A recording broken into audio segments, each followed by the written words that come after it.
31페이지입니다. 어거스틴의 사상적 특색 두 번째 단락. 이런 점에서 어거스틴의 사상의 세 번째 특징. 이제 첫 번째 특징은 행복. 예수님 믿는 것은 행복하기입니다. 그래, 행복론이라는 것이고, 두 번째 특징은 내면으로 들어가라. 자기 마음의 내면으로, 자기 안으로 들어가서 은혜를 받고 주님을 찾아라. 그 다음에 세 번째는 신중심 사상. 신중심이라고 말하는 건 좀 그렇고, 하나님 중심 사상. 철저하게 하나님의 주권, 또 하나님의 자유로운 의지, 하나님의 사랑에서 출발한 신학을 이제 펼쳐내고 있습니다. 그래서 모든 것을 하나님 중심으로 해석을 합니다. 어거스틴. 예. 그걸 이제 잘 몰랐던 사람은 어거스틴을 자꾸 주의자라고 이야기하시는데, 모르고 하시는 말씀이십니다. 가톨릭주의자 아니고요. 옛날에는 다 가톨릭으로 시작한 게 아니고 동방교에서 시작했죠. 동방교에서 서방교회가 나왔고, 그 서방교회가 점점 변질이 돼서 가톨릭, 중세 가톨릭, 천년의 타락시대가 등장을 한 거고, 그렇게 됐습니다. 자, 그래서 신중심 사상, 하나님 중심 사상입니다. 그는 진리를 인식하자마자 그것을 하나님과 동일시하여 그에게 의지하는 태도를 취하였다. 그가 하나님의 존재를 생각할 때도 보통 다른 존재들을 생각하는 범주로 접근하지 않고 모든 것을 포괄하면서도 그것을 초월하는 존재자로 생각하였다. 그러므로 그를 떠나서 인간 자신은 존재할 수도 없고 행복할 수도 없다. 그러니까 이제 하나님을 떠난 인간은 하나님을 떠난 인간에 대해서는 존재의 의미가 없다. 이렇게 보고 있는 것입니다. 하나님 없는 인간이 아니다. 이렇게. 왜냐하면 하나님을 떠난다면서 존재론적으로 생각해 볼 때는 무로 떨어져 버린 것이고, 실존적으로 생각해 볼 때는 무의미 속에 빠져 불안하고 불행하게 되는 것이기 때문에, 따라서 하나님의 존재는 어떤 철학적인 개념이나 원리가 아니라 우리 존재가 그에 의지하고 그 안에서 살며 그를 소유함으로써 행복하게 되는 살아계신 실체가, 이게 중요한 의미를 가지고 있다는 것을 아셔야 됩니다. 우리가 왜 하나님에 대해서 이야기할 때 살아계신 주 이렇게 얘기하잖아요. 살아계신 주라고. 이 살아계신 분에 살아있다는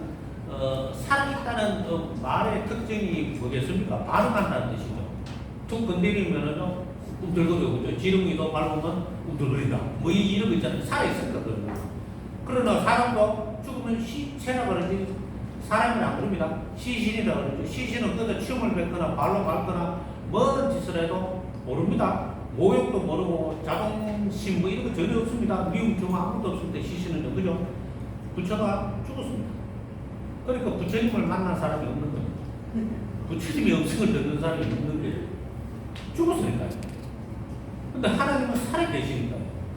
우리가 부르짖는 것에 우리가 드리는 질문에 답을 하십니다. 감사드리는 것에 답을 하신다고요. 살아계시니까요. 그것이 확실한 증거니까 우리는 살아계신 하나님을 만나게 만들어야죠. 그 살아계신 하나님을 만나는데 가장 이제 중요한 기도문이 저는 뭐 감사하는 것, 회개하는 것, 그 다음에 질문을 던지는 거 있지 않습니까? 질문, 하나님 질문. 제가 뭐 예를 들어서 이런 말씀 드려도 대단히 죄송한데, 제가 정말 결혼하는 게 싫어요. 결혼이 싫은 게 아니고 우리 집사람과 결혼하는 게 너무 싫었어요. 어떻게 세상에 저런, 야. 그러니까 하나님한테 물어봤어요. 제가 저 사람하고 정말 결혼해야 됩니까? 하나님. 주여. 저런 인간하고 결혼해야 됩니까? 주여. 하고서 뭐 길거리를 방황하면서 물으니까 하나님께서 세 번이나 똑같은 말씀을 하시더라고요. 니보다 낫다. 진짜로 니보다 낫다고. 아직까지 저보다 낫다고 말씀은 이유를 모르겠지만 하나님 저보다 낫대요. 아니, 하나님이 저보다 낫다고 하면 저보다 나은 게 맞지? 네? 맞잖아요. 하나님께서 그렇게 니보다 낫다 이렇게 이야기하셨으니까 너보다 나은 게 맞지? 여기 웃고 있잖아요. 나 같으면 열받았긴데. 그래서 이렇게 질문에 응답하신다. 우리가 드리는 질문에. 그러니까 왜 그 연세대학교 다니는 어떤 이제 어떤 목사님 설교를 듣다가 그런 간증이 나오던데, 이제 자기가 장애인으로 휠체어를 끌고 다니면서 공부를 열심히 해서 연세대학교 다니고 왜 자기를 이런 모습으로 만들어 주셨냐고. 그러니까 막 하나님한테 반항하면서 늘 그렇게 기도를 한 거예요. 나를 왜 이렇게 만드셨냐고. 그때만 해도 옛날이니까 이제 휠체어 끌고 올라갈 수 있는 그런 장애인 전용 통로가 없었던 데였어요. 그러니까 누가 들어줘야 이제 가고 이러니까. 그래 너무 자존심 상하고 그래서 계속 불평을 해서 기도했더니 너라서 내가 그렇게 만들었다. 너는 나에게 감사할 수 있잖아. 그 음성을 들었다. 그러고 난 다음부터 자기가 불평하면서 회개하고 이제 하나님 앞에 감사하면서 그렇게 극복을 했다고 하더라고요. 그러니까 하나님은 응답하시는 거죠. 우리가 불평을 하든 불만을 하든 뭐 원망을 하든 탄식을 하든 어쨌든 하나님은 응답하신다. 거기 축복으로 응답하시든 사랑으로 응답하시든 뭘로서 응답하시든 일단 응답하신다는 거지. 그러나 이제 뭐 죽은 존재는 답이 없죠.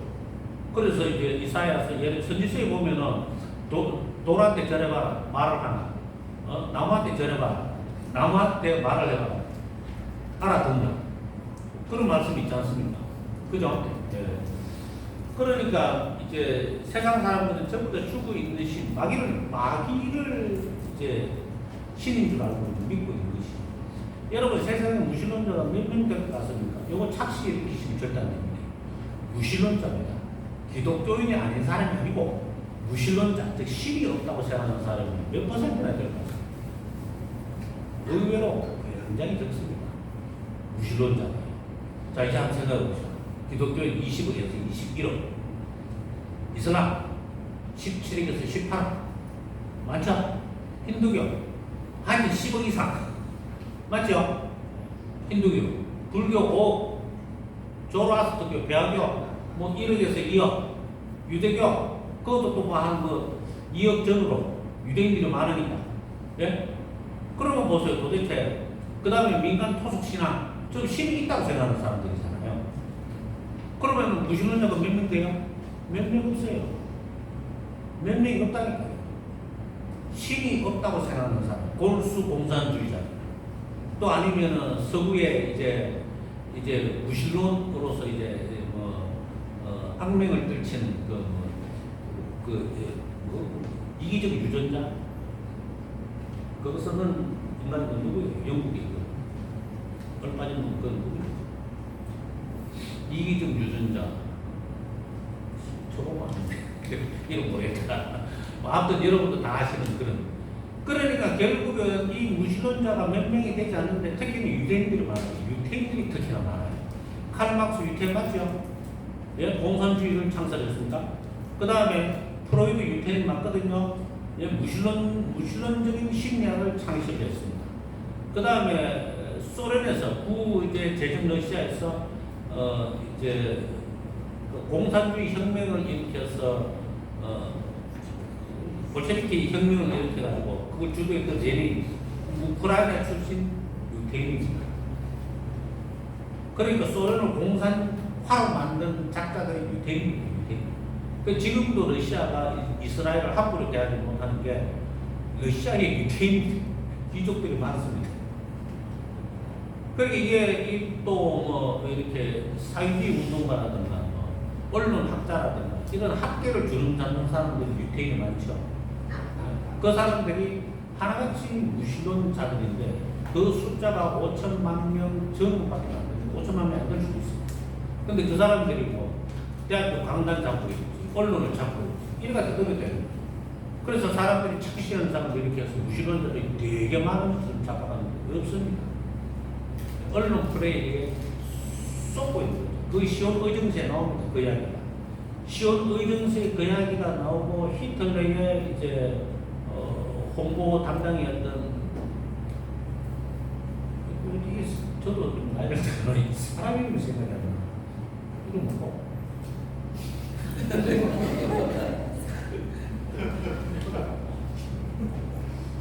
히틀러의 홍보 담당의 온갖 게 나중에 자살했던 그 친구도 시온 의정서에 있는 내용을 그대로 뺏겨가지고 이야기했거든요.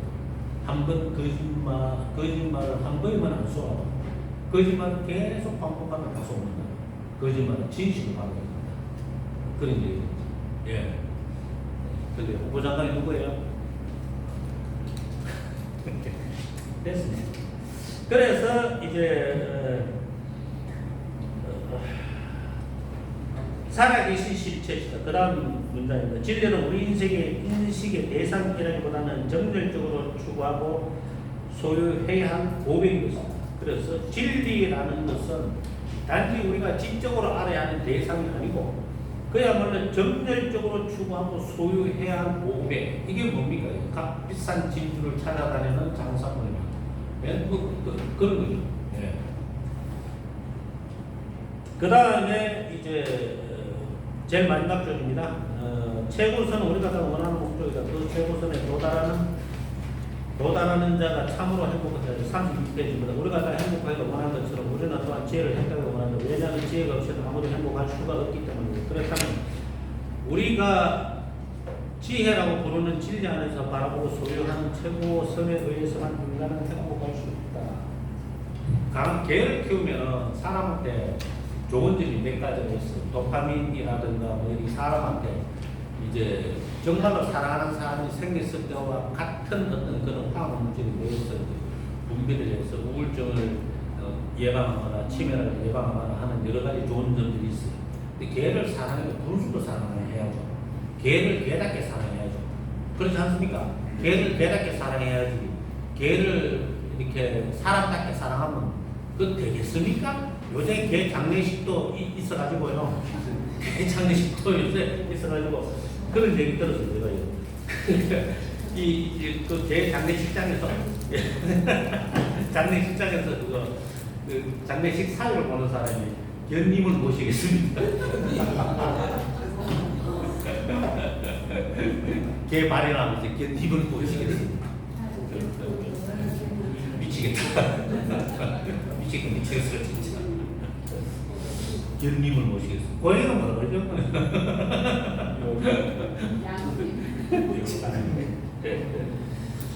정신도 그런 사람 많습니다. 정신이 아니겠어요.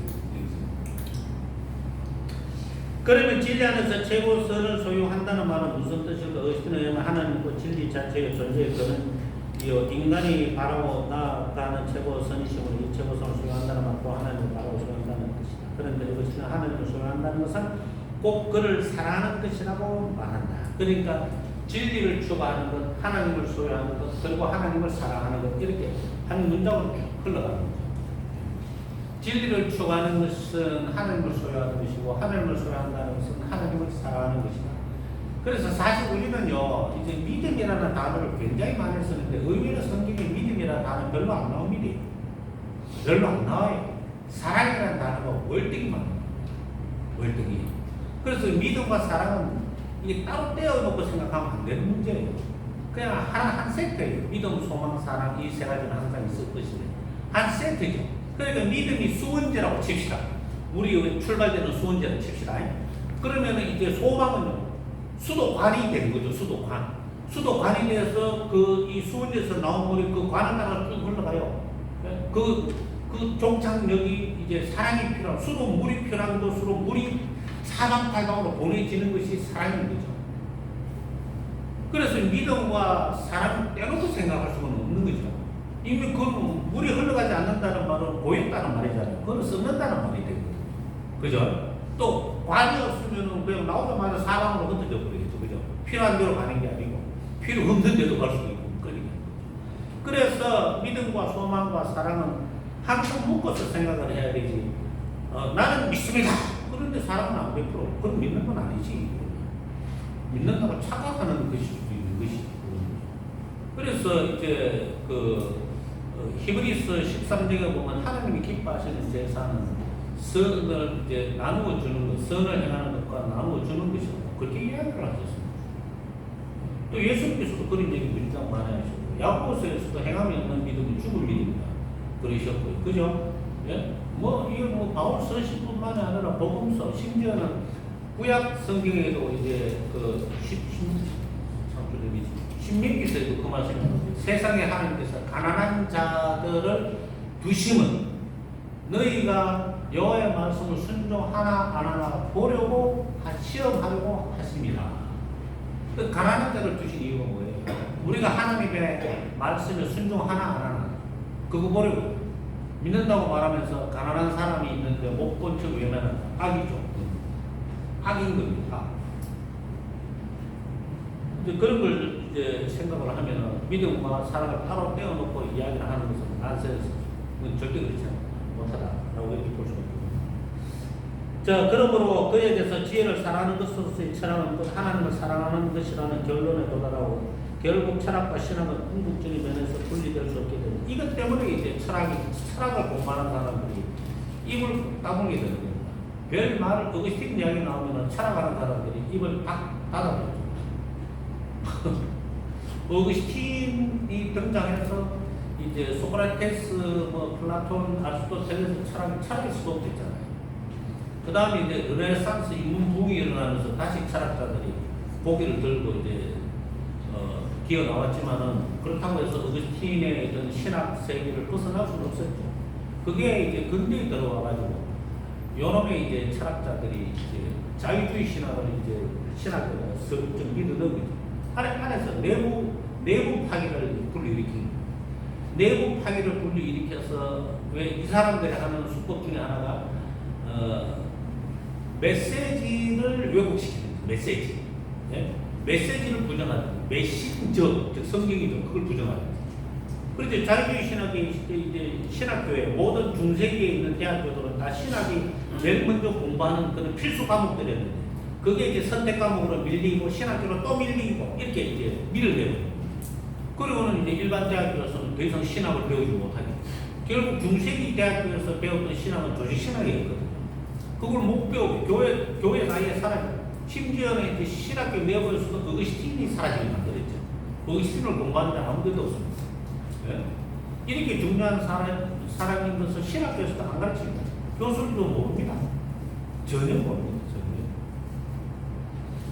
이게 좀 안타까운 일이라고 볼 수가 없어요. 그래서 이제 철학과 신학은 궁극적인 면에서 분리될 수 없기 때문에 철학과 신학은 두 바퀴가 하나의 축을 중심으로 하여 배전하듯이 결국은 하나님을 사랑한다는 주제를 중심으로 하여 돌고 있다. 그 철학도 마찬가지고 신학도 마찬가지고. 그런데 임마누엘 칸트 같은 이런 이제 똑똑이를 가정한 돌머리는 철학이야말로 진정한 진리다.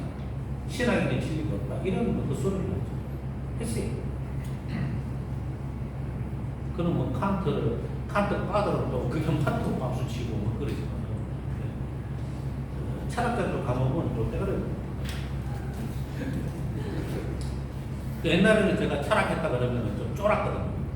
근데 이제 공부를 계속 하다 보니까 철학자들 무슨 거짓말쟁이. 이렇게 보니 이제 그렇게 되더라고요. 주체와 객체를. 근데 여기서 중요한 말을 하나 또 하고 있습니다. 그런데 사랑이라는 어거스틴은 주체와 객체를 연합하게 하는 힘입니다. 그래서 이제 크고 첫째되는 계명에 대해서 뭐라고 이야기했습니까? 하나님을 사랑하는데 어떻게 해요? 몸을 다하여 마음을 다하여 성품과 뜻을 다하여 목숨을 다하여 힘을 다하여 주 너희 하나님을 사랑하라. 사랑은 하나되기 만듭니다. 하나님은 나를 하나되게 만듭니다. 하나님이 나를 사랑하시는 것은 맞고 그거는 더 이상 이야기할 게 없잖아요. 내가 하나님을 사랑하면 내가 하나님과 함께 있으려고 하는 강한 욕망을 가지게 됩니다. 강한 열망. 그래서 예수님이 크고 첫째되는 계명을 믿음이라 이야기하지 않고 사랑이라 이야기합니다. 하신 겁니다. 우리 스스로를 하여금 하나님과 하나 되게 만들어요. 그리고 둘째 되는 계명은 내 이웃 이야기했잖아요. 결국은 이웃을 내 몸처럼 생각해야 돼요. 이웃을 사랑하면 얼마나 이제 동정심에도 긍휼에도 뭐가 중요합니까? 용어야 중요한 게 아니에요. 그 사람이 내가 볼 때 남이 나를 자기처럼 생각하고 도와준다. 이거 얼마나 귀한 얘기입니까? 그래서 누가 나를 잘해준다면 그 사람을 서운하게 하면 안 돼요. 누가 나한테 잘해줄 거라고. 나한테 잘해주는 게 이상한 거예요. 그거. 안 그래요? 아니 우리 후배님 좀 뭐라 그래. 아니 근데 후배님 잘해주는 사람 있어요 없어요? 있어요? 상훈이? 이거나.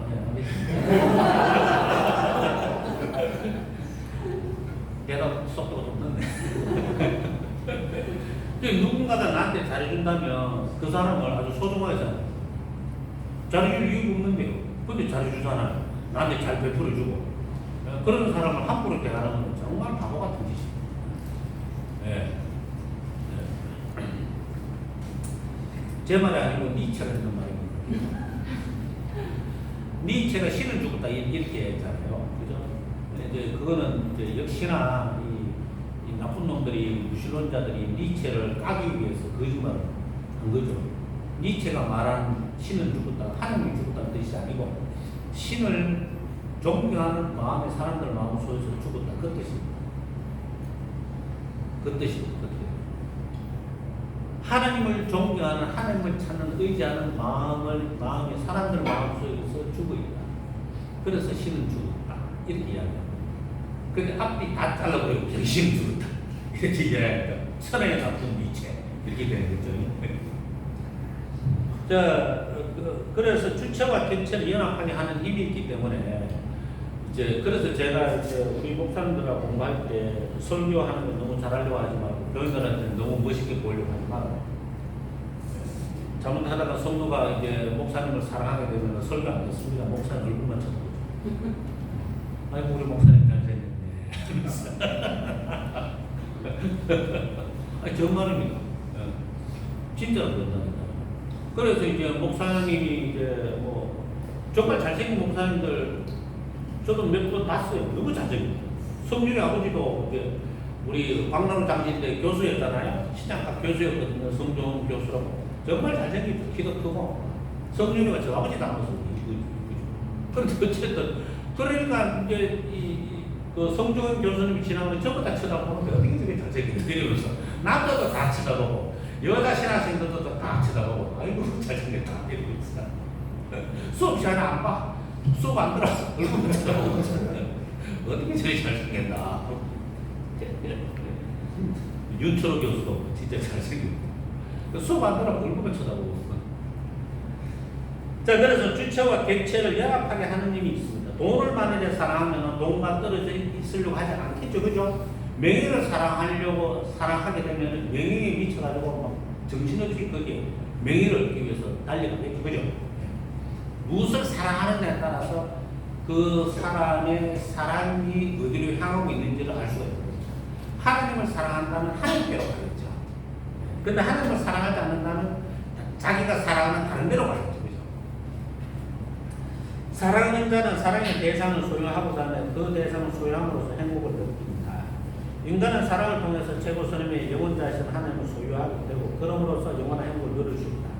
만일 사물들이 너를 즐겁게 하던 그 이유로 하나님을 찬양하여라. 그리고 너의 사랑을 그것들에게 돌리지 말고 그것들을 만드신 창조주께 돌리어라. 만일 사람들이 너를 즐겁게 하거든 하나님 안에서 그들을 사랑하라. 그러므로 하나님 안에서 그들을 사랑하며 가난한 많은 사람들을 너와 함께 그분에게 이끌어 올리어라. 모든 것은 그분에서 없고 그분 안에서 존재하고 있다. 보라, 진리가 그분이 어디에 계신지 진리가 인식되는 곳에 그분은 계신다. 그분은 우리 마음속 깊숙한 곳에 계시지만 우리 마음은 그분을 떠나버린다.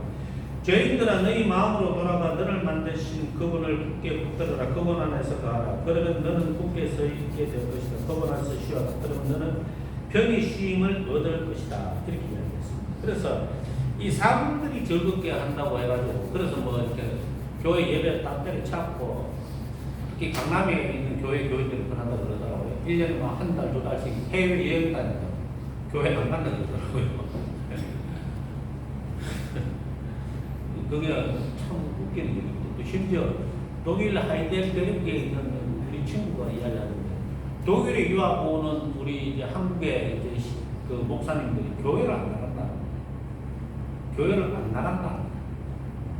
그럼 뭐 하는데? 집이 있는다. 웃기지 않습니까? 그리고 뭐 석사, 박사학위 받아가다 신학교 교수 되고, 기부금 내고, 그런 인간들이 또 학생들 가르치고 잘한다. 신학교 망하기 일보 직전으로 잘 놀고 가네. 뭐죠? 자, 그 다음에요. 34페이지입니다. 이와 같이 어틴의 사상은 행복의 추구에서 출발해 그것을 성취시키는 하나님 사랑, 아모르 데이라고 합니다. 그는 다른 주제에 대해서도 많은 관심을 가지고 있어 그의 주요한 관심의 초점은 하나님이었다. 그것은 이미 우리가 위에서 지적한 바와 인간 영혼의 충만 있지만 행복의 요건은 영원한 진리와 최고 선이신 하나님 안에서만 이루어질 수 있기 때문이다.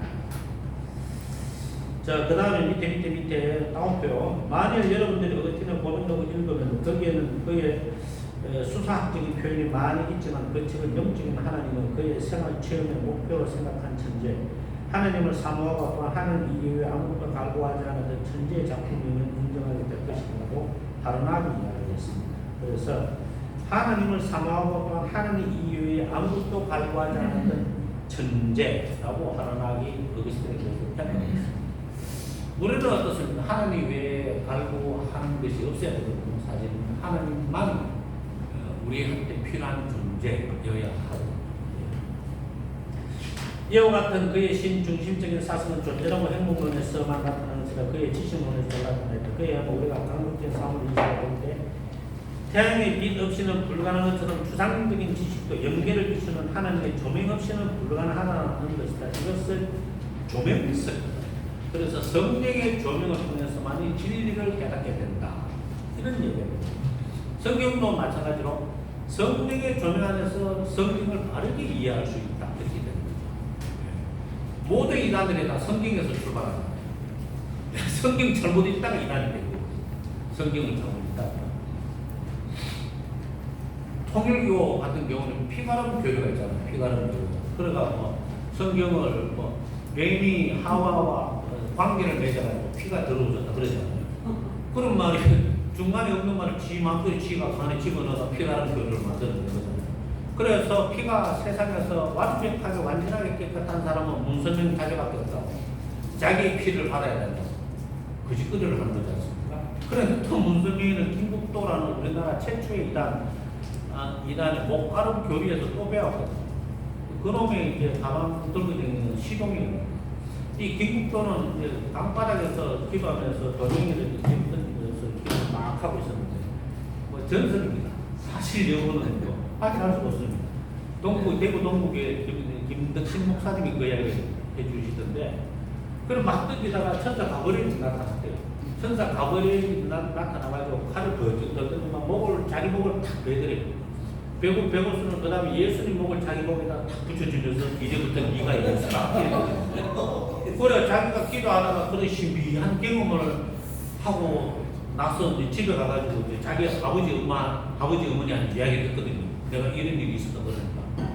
이 아버지하고 어머니가 이제 아주 이제 이 마귀의 충만을 받아면서 주님이시여 하고서 엎드려서 절한 거예요. 자기 아들한테. 그때부터 이제 자칭 예수로 행세를 했는데 그 중에 문선명이가 뛰어 있었습니다. 이것도 전설입니다. 그래서 목가름 교리, 피가름 교리 이렇게 발전이 되었죠. 자, 그 다음에 어거스틴 사상의 네 번째 특징은 그의 은총론입니다. 이것을 설명해서는 그의 행복론에서 다시 출발해야 돼. 인간의 행복하기 위해서는 불변한 영원한 진리신 하나님을 사랑하고 소유함으로써 가능하다고 했는데 과연 그것이 실제적으로 가능한 문제를 이에 대하여 어거스틴은 부정적인 태도를 취한다. 인간이 자기 힘으로 하나님을 사랑하고 그에게로 올라가기는 불가능하다는 것이 그의 지론이다. 헬라 철학이 말하는 하나님으로 상승의 길, 즉 에로스의 길은 인간의 피조물성과 재성되는 밖에 다만 남아있는 길은 하나님으로부터의 길, 즉 하나님의 사랑과 은총이 피조물의 죄인인 인간을 찾아와 인간으로 하여금 하나님을 사랑하고 소유하도록 하는 길뿐이다. 여기에서 이제 우리가 아셔야 될 게 있습니다. 요한 1서에 하나님은 사랑이시니 이렇게 이야기했잖아요. 이게 우리가 스스로 우리 내부에서 끌어올린 믿음과 사랑과 구별을 해야 돼요. 구별을 해야 돼요. 우리 안에서 내가 믿습니다라고 해서 이제 믿기로 결심하고 믿을 수 있어요. 근데 그게 하나님이 주신 믿음인지 아닌지는 자기도 모르고 아무도 몰라요. 사실은.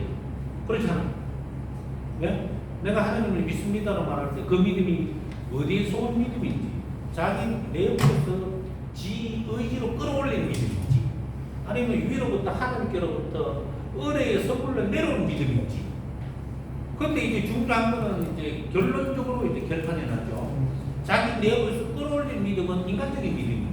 인간적인 믿음이다 보니까 여러 가지 시험이나 유혹이나 재리의 유혹과 이제 세상의 염려와 이렇게 예수님의 이제 10분의 비유에서 나온 것처럼 그런 문제 딱 보였으면 바로 잡아줘.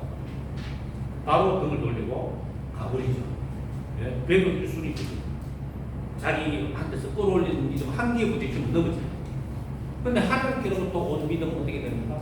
하나님께서 성도로 하여금 견디고 인내해서 저 영원한 천국에 도달할 때까지 지켜주시죠. 성도의 견인. 예? 하나님께서 저 영원한 천국에 도달할 때까지 성도로 하여금 견디고 인내할 힘을 주신단 말입니다. 그러니 당연히 말세를 당하고 대의 박해를 받아도 염려한 건 전혀 없죠. 왜? 하나님께서 마땅히 내가 한 말은 예수님을 부정하지 않는 말을 내 입에다 주신 것이고 나는 거기에 대해서 담대한 용기를 가질 것이니까 죽는 것을 두려워하지 않는 믿음을 주실 거니까 그걸 미리 내가 믿음을 지킬 수 있나 없나 그걸 염려할 필요가 없는 것이죠. 사실 또 사람도 마찬가지입니다. 인간의 힘으로 끌어올린 사람은요 한계에 부딪히면요 예? 등 돌리기가 일수입니다. 뭐 우리 결혼식 그 사람 많고 이혼하는 사람이 더 많아요. 예? 이혼하는 사람이 더 많아요. 그 결혼이 뭐가 중요한 결혼이. 요새 저는 막 이해를 못하겠어요. 그걸 어떻게 이해될지 모르겠어요. 교회마다 이혼한 사람들이 굉장히 많은데 남자친구들이 다 있어. 이거 뭐 어떻게 해야 돼 이거. 그 남자친구 있으면 되나? 예? 아니 교회마다 이혼한 사람들이 많은데 남자친구가 뭔 말이야? 니 전에 만나던 남자친구가 헤어졌다. 이제 어떡하다고 또 다른 남자 만나야지. 지금 뭐 하자는 거야 지금. 참네. 이거 완전히 이 교회 질서가 이제 영적인 뭐 성적인 질서가 완전히 뭉개져. 그래서 인간의 사랑이라 하는 것은요 갈등의 상황에 딱 오면요 넘어가지 못합니다. 그래도 이제 주저앉아 버리고 미움과 정으로 바뀌어버리죠. 색깔이 바뀌어버리죠. 색깔이. 그러면 원수를 사랑하는 말은 또 우리가 어떻게 원수를 사랑할 수 있어요? 뭐 미운 놈한테 또 하나 더 준다고요? 또 하나 더 주니 뒤에서 또 벽돌 한 대 내리치고 싶은데 어떻게 떡을 하나 더 줘? 원수를 사랑하는 말은 우리가 어떻게 달성할 수 있어요? 그게 바로 믿음과 마찬가지로 살아계신 하나님의 사랑을 내 마음에 주셔야 원수를 사랑할 힘이 생깁니다. 정말 미워 죽겠는 그 사람도 사랑할 수 있는 힘이 살아계신 하나님이 내 마음에 하나님의 사랑을 줄 때 가능하다. 그런 은총을 받을 때 우리가 사람을 사랑할 수 있고 정말 미워 죽겠는 그 교인들도 그냥 참고 인내할 수가 있지. 안 그러면 다 참고 싶잖아요. 솔직히 니도 나가고 니도 나가고 니도 나가고 다 나가구나. 이렇게 되는 거죠. 그래서 이제 인간이 자기의 힘으로 하나님을 사랑하고 그에게로 올라가는 것은 불가능하다고 어거스틴은 본 겁니다. 하나님의 은총으로만이 가능하다.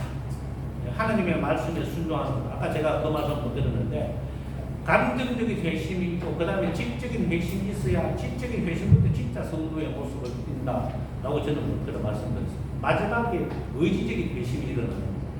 내 의지가 새롭게 바뀌는 거죠. 그래서 말씀을 순종할 수 있는, 비로소 순종할 수 있는 힘을 얻게 되는 거. 예? 그게 이제 의지적인 회심이거든요. 이쯤 돼야 이제 우리가 정말 이제 하나님 앞에 실제적인 삶의 모습도 이제 아름답게 변해간다, 성도답게 변해간다, 이렇게 볼 수가 있는 거죠. 근데 의지적인 회심까지 가기가 참 어려운 거예요. 진짜 어려운 거예요. 그 전에 뭐, 이랬다, 저랬다, 했다, 안 했다, 했다, 안 했다, 뭐, 변덕이 심하잖아요. 의지했다, 안 했다, 기도했다, 안 했다, 감사했다, 안 했다, 회개했다, 안 했다, 뭐, 얼마나 변덕이 심합니까? 뭐, 3일간만 해도 하나님을 온전하게 의지할 수 있다면. 근데 그것도 되게 힘들어. 너무 힘들어. 자, 그 다음에요. 그에 의하면 인간이 아무리 노력한다 할지라도 하나님은 은총으로서 먼저 우리에게 오시어 우리의 사랑을 불러일으키고 강화시키며 정진시켜 자기에게로 이끌어 올리지 않으면 아무 소용이 없다. 이래서 펠라기우스 주의를 반대합니다.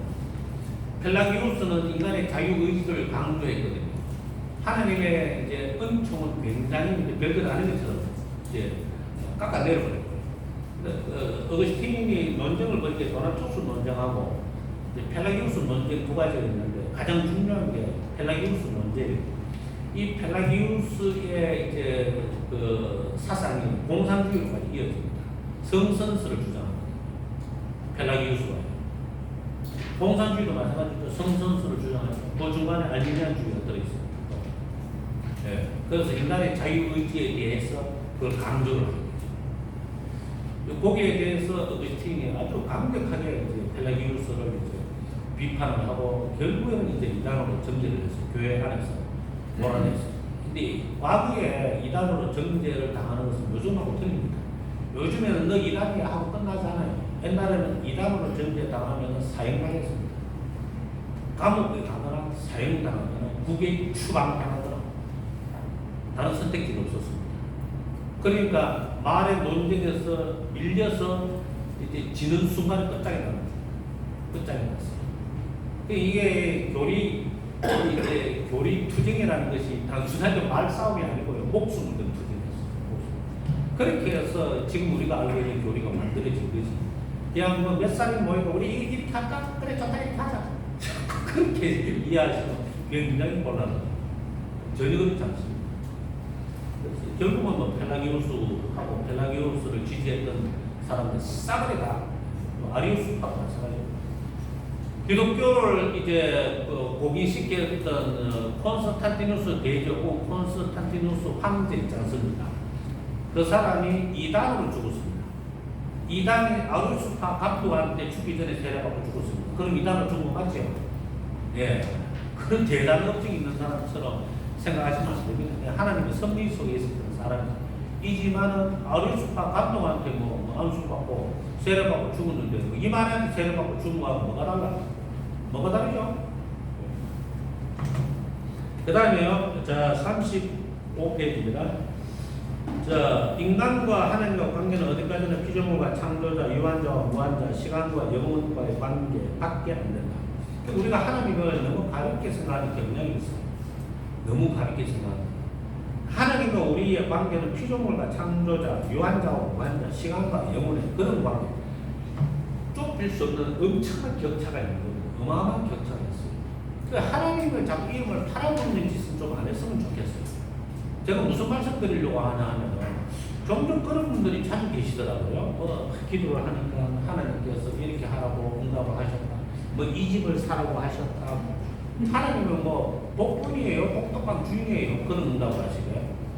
이번 선거에 어떻게 되는지 하나님께 좀 물어봐 주십시오. 그러니까 하나님 없으면 잘 듣는다는 어떤 권사님 기도를 해보되면 하나님께서 음성으로 응답해 주셨다 그러면서 이번에 선거에 꼭 당선될 것이다 그런 거 떨어졌거든요.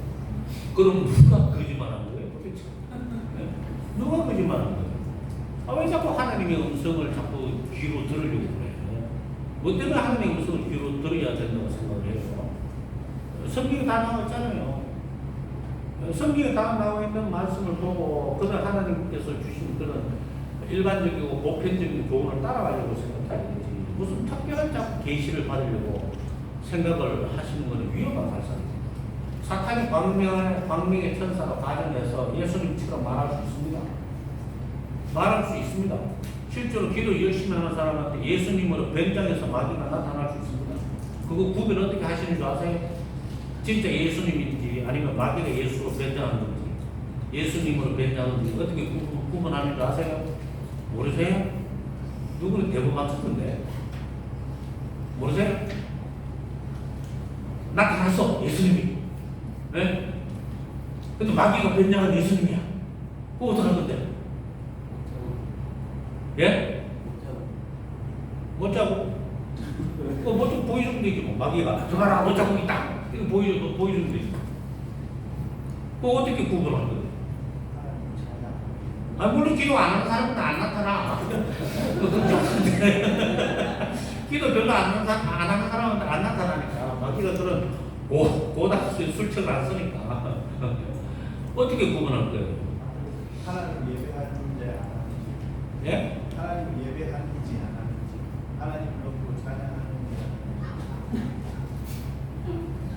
사탄은 하나님 예배하지 않고 하나님을 뭐 예배하지 않고 두려워하죠. 예, 하나님을 무서워하고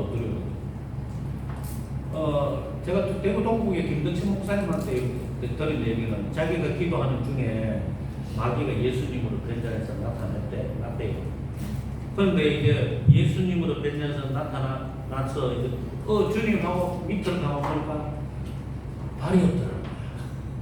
발이.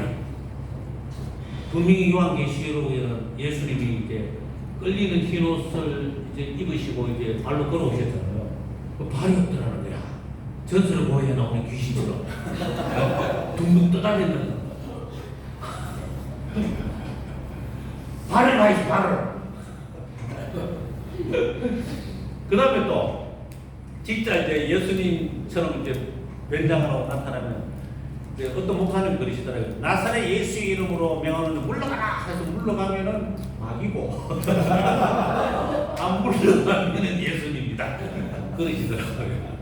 그러니까 웃자고 한 소리지만 마귀가 정말 그렇게 변장할 수도 있죠. 그러니까 자꾸 그렇게 자기가 보고 듣는 것에 너무 맹신하면 안 돼요. 합리적인 의심을 가져야죠.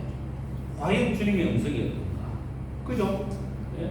그래서 이런 사람들이 너무 많아. 자기를 아주 하나님께서 자기에게 말씀하신 너는 나의 친구다 이렇게 말씀하셨다. 그럼 누구는 친구? 그래 니네 친구야 나는 아들 할게. 자꾸 그런 얘기를 듣는 걸 좋아하시는지 잘 모르겠어요. 그래서 이제 이런 어떤 엄청난 격차가 있습니다. 피조물과 창조자 간에 어마어마한 격차가 있어가지고 좁힐 수가 없습니다. 좁힐 수가. 너무 하나님을 가볍게 생각해서 접근하면은 잘못하다가 하나님의 이름을 막는 데 일컫는 중범죄를 범할 수 있습니다. 함부로 하나님의 얘기를 끊으면 안 됩니다. 그렇지 않겠습니까? 하나님이 그렇게 하라고 하셨다. 그렇게 말하면 안 되죠. 이번 주에 하나님께서 나에게 이번 주일날 설교를 하라고 이런 말씀을 주셨다. 왜 그런 용어를 썼는데? 네? 왜 그런 용어를 써요? 그래가지고 설교를 틀리게 하면 어떡하려고? 틀리게 했으면 하나님 틀리게 했다는 거야, 그럼? 아니, 제가 방송 설교를 주문연에 있는 사는 어떤 목사님 설교를 들어보니까 하필이면 또 어거스틴 얘기를 하고 있어요. 처음부터 끝까지 다 틀리게 말을 하대. 그 하나님이 자기한테 주신 말씀이나 이러면 하나님이 지금 거짓말 하시는 거예요, 뭐예요? 그런 용어를 왜 쓰냐고 그러거든요. 예전에 왜 월드컵 우리나라에서 했잖아요. 그래서 서울에 있는 장치성을 가진 친구 목사님, 그때는 친구, 지금 아닙니다. 그때 수소 부목사로 거기에 있었는데 이 목사님이 너다지 기도원에 가가지고 하나님 음성 듣는 걸 좋아했는 거야. 그래가지고 하나님께 장로자고 대판 싸워가지고 이제 하나님께 가가지고 어떻게 하면 좋겠냐고 하나님하고 막 기도해서 저야 어찌하오니까 장로들이 이렇게 안전을 괴롭히시나 어찌하면 좋사오니까 하니까 예수님께서 나타나셔서 군복 입은 예수님이 나타나셔서 군복 입은 예수님이 나타나셔서 끝까지 싸워라 이랬다는 거야. 그래서 지금 주일날 설교를 또 그렇게 또 말을 하네. 그럼 앉아있는 장로님들은 뭐가 돼요 그러면? 그 악마가 되는 거잖아, 악마가. 목사님도 분수도 유분수지. 도대체 군복 입은 예수님이 나타나가 끝까지 싸우라 그러면 장로들하고 끝까지 싸우라는 얘기잖아요. 그런 말도 안 되는 소리를 하나님의 이름을 빙자해서 이야기하면 어떡해요. 그것뿐만 아니라 또 우리나라가 월드컵에 어떻게 될 것 같습니까? 주님이 응답하여 주시옵소서 그러면서 예배 시간에 TV 보고 왔잖아요. TV 보고. 장난하는 거예요. 예배 시간에 왜 TV 보고 있는 거예요? 월드컵 중요한 TV를 왜 보고 있는 거예요? 예배 시간에 목사님이. 예? 성도들 기도시키고 집에 TV 보고. 그래 자기가 하나님한테 또 물었대. 우리나라 어떻게 될 것이지? 4강에서 터키를 꺾고 3등 한다고 하나님께서 말씀하셨대. 근데 저거다. 그래 이거 뭔데 이거? 왜 자꾸 이런 식으로 접근하는 거예요? 예? 미치겠어요 진짜. 압구정동에 있는 우리 교단에 어느 교회는 또 하나님의 음성 특공대가 있어요.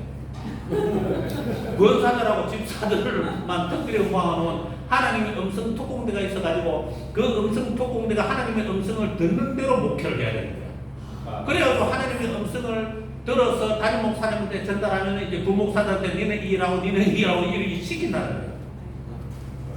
아이고 참 올 때는 진짜. 그러다가 큰 사고 쳐가지고 독일로 도망가셨지. 참네. 아이고. 그 하나님의 음성 듣지 마세요 제발. 왜 자꾸 들으려고 그러시죠? 하나님의 음성 듣지 말고 저의 잘못을 깨닫게 해주시옵소서. 제가 무엇이 부족한지 알게 해주옵소서. 그렇게 그런 음성 들을 수 있대. 그런 음성은요. 네? 말해 너는 완전하도다. 너는 마귀야 물러가라 이렇게 이야기하시고. 자 그래서 이 양자 사이는 존재론적, 인신론적 그리고 도덕적인 열구, 깊은 구덩이가 있다는 것이죠. 그 열구는 다만 하나님의 은혜에 의해서만 극복된다. 따라서 우리가 하나님을 사랑해서 하나님 우리를 먼저 사랑하셔서 우리로 하여금 그를 사랑하게 하고 가능한 것이다. 그 밑에 다만 하나님의 은총만의 시간과 영원 사이, 즉 죄를 지은 인간과 영원히 신실하신 하나님 사이에 있는 간격을 메워줄 수 있기 때문에 그렇기에 역사적인 교회는 어시되는 은총의 박사라고 이렇게 부릅니다. 위에서 논한 바와 같이 어시되는 사상의 특징은 행복론, 내면성의 철학, 또 하나님 중심 사상, 은총론 이렇게 네 가지 이야기할 수 있다. 잠깐 쉬겠습니다.